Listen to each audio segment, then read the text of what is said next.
Okay, so what we're going to be doing is I'm going to teach you guys an art lesson. You guys like art? I like art. Okay, so what we're going to do is we're going to do watercolor, and I'm going to teach you guys 2 different ways to paint with watercolor. It's called wet on dry and wet on wet. Do you guys have any idea what that means? No. You have an idea? Okay. On the wet and wet one, the paper's wet with the wet color painting, and then the wet on dry means the paper is dry with the wet color. That is actually exactly right. Good job. That was really good. So that's great.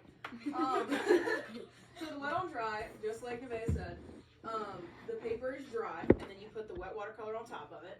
And then with the wet on wet, you wet the paper first, just a little bit, so that it's not like literally ripping apart in your hands. And then you put the watercolor on top of it. And it gives you 2 very different effects, as you can probably tell from my examples. Can anybody point out some of the different things between these 2? Cora. The wet on wet is more blended. Great. Amelia.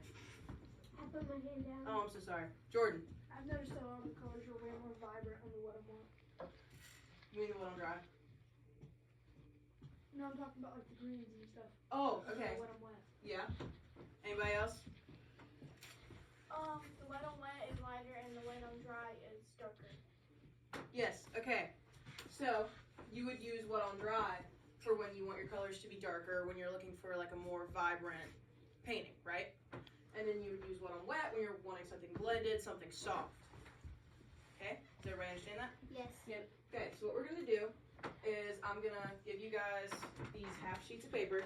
We're not going to do full sheets because this took an obscenely long time. I'm going to give you guys half sheets of paper. I'm going to give you guys black acrylic paint. And we're going to do simple designs like this. You can do whatever shape you want. You don't have to do circles. I'm going to give you guys paint. I'm going to give you guys paintbrushes. And you can do it. Okay? Yes. We can do whatever we want. As long as it is simple. Okay? Okay, like stick man. You can paint the head of a stick man. I could approve that. It has to be something you can paint inside of.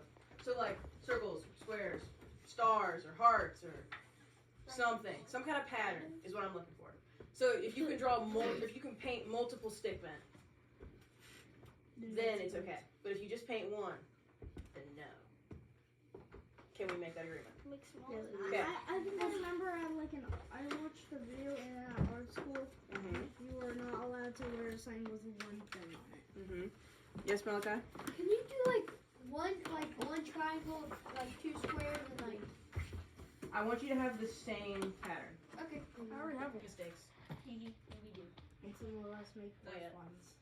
And then I swirl it around in the red because I got to get the red nice and wet, right? Because watercolor means you got to put the water in the color. And then I'm going to dry it off a little bit. It's like so. I'm going to dip back in here because this is my dirty water cup now. Dip back in the red. And then I'm going to pick one of my shapes. I'm going to do the square. I'm going to put this under this because I don't want to get it all over the place. And you're just going to paint it in with the watercolor. Wow. This one doesn't require anything special, really. This is just regular watercolor painting. This is the easier one of the 2. Which is why I wanted to start with this one. That's really dark. Yeah. That looks good. So you see how the pigment is really dark, or pretty dark anyway, and it dries pretty quickly. Very pigmented. Yes, very pigmented. Very demure. Is that what you said? Very ethical. And sometimes my paint might dry out, so I dip my paint might dry out, so I dip my paintbrush back in the water, swirl it around my paint a little bit, and then get more paint, and go back. Be careful with how much water is in your brush though, because remember, this is where we're trying to keep the paper dry. Okay, taking the clean water, which hopefully you still have a cup that is just clean water.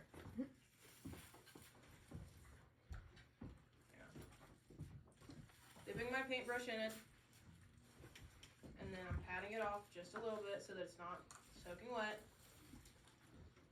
We're not doing what I'm doing right now. We're just watching. We are putting down paintbrushes. The only thing you should have in your hand right now should be your spoon and your ice cream, or nothing.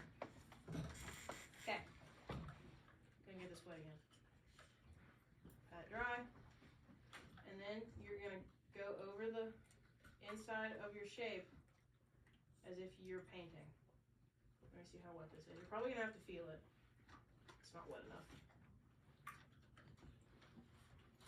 You don't want the water to be pooling so bad that your paper starts ripping and is super soggy.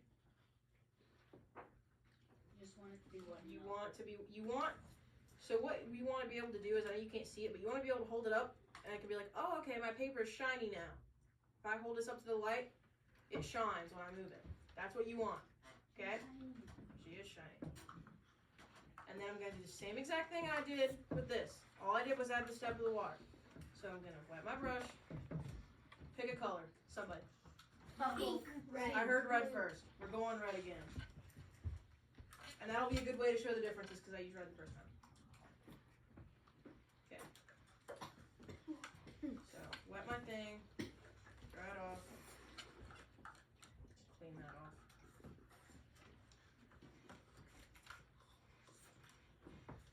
Alright. And then, over the wet paper, place down, you can't see it, there we go. Over the wet paper, place down the watercolor. That's so pretty. You see how that is significantly less bright? Yes. In certain places, like when you put it down at first, it's pretty dark. But as you spread it out, it gets a lot lighter. Why is that look like? It kind of turns pink, right? Yeah. Because it's spreading out that much. And you can put more, and you can eventually build it back up to where it'll look like the first picture again. Right? Because that's kind of what I did when I did my examples, which is something I shouldn't have done. Don't do that. That was bad. What? Don't do what I did. That is not very good. I made a mistake. I didn't mean to do that. Mistakes are proof that you're learning. Huh? Mistakes are proof that you're learning. Yes, mistakes are proof that you're learning. See, it's still kind of uneven, and it's going to be a little uneven. But this is meant to show the differences. I think we can clearly see the difference between the wet and the dry. Yeah. Yep. Yeah. Okay. So what's Is- brighter on the dry on the wet? Wet on wet. You mean the dry? Wet on wet looks really smooth. Yeah, it's really smooth. The word is textured. It's less textured because it blends into the paper more. So we're going to go over the steps again on the board.